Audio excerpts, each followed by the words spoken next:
luto na yung bamya. Nilagay ko na siya sa malinis na lagyan. At pwede natin siyang iulam sa rice or sa kubos. Ayan, ready to serve na siya and ready to eat. Hi روز. Hi madam. How are you? Fine madam. الحمد لله. اليوم روز بتسوي معكم مرق بامية أو إدام بامية. يلا روز. Ayun mga kabayan, ngayon magawa ko ng marag bamya or okra. Ayan, nilagay ko na itong freeze okra or bamya.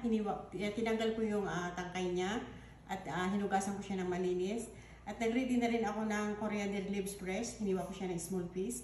At naghiwa ako ng tomato, small piece. At niready ko na rin itong tomato paste. At naghiwa ko ng maliliit ng garlic. At niready ko na rin itong hot chili.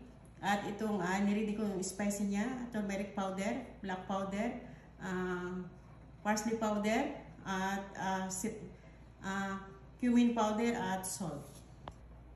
At itong laham or meat, pinakuluan ko siya. Ayan, at nilagyan ko siya ng onion. Hiniwa ko lang siya ng half. At nilagyan ko siya ng cinnamon stick. At pinakuluan ko siya. Ayan, lulutuin ko itong bamya or okra. Naglagay na ako sapat ng oil. At ilalagay ko siya. Haluin ko lang siya hanggang mag-brown yung okra.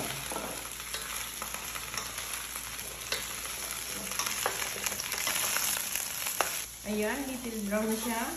At ngayon, turn up ko na ang asin. Ayan, at naglagay na ako sapat ng olive oil. At ngayon, lalagay ko na itong half nitong garlic.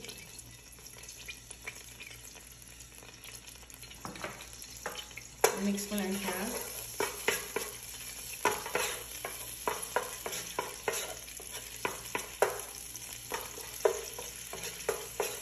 Lagay ko na rin itong half nitong coriander leaves.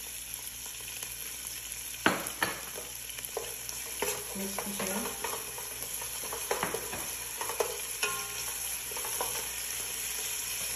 At lagay ko na itong isang box ng tomato paste.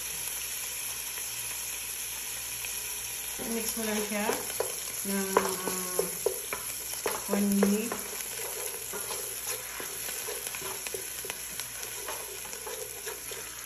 At i-add ko na rin itong tomato.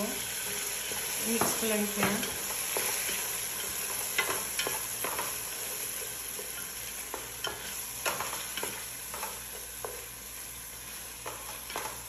Add ko na rin itong spicy mix.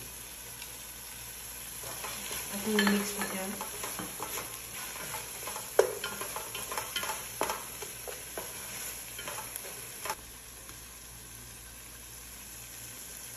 Ayan, at add ko na itong laham na pinakuluan ko.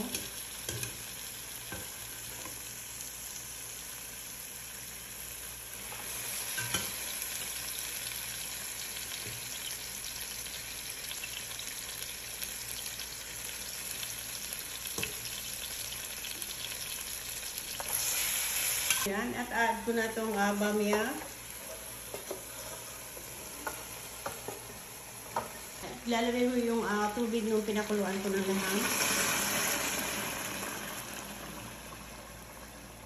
Ayan, at nilagay ko na yung hot chili niya at tatakpan ko na siya at pakukuluan ko siya ng 1 oras. Ayan, after 1 hour, luto na yung bamya at nagluto ako ng yung garlic na hiniwa ko ng small at nilagyan ko siya ng konting oil. At nilagyan ko siya ng coriander leaf fresh at konting coriander leaf powder. At then, ilalagay ko na siya dito.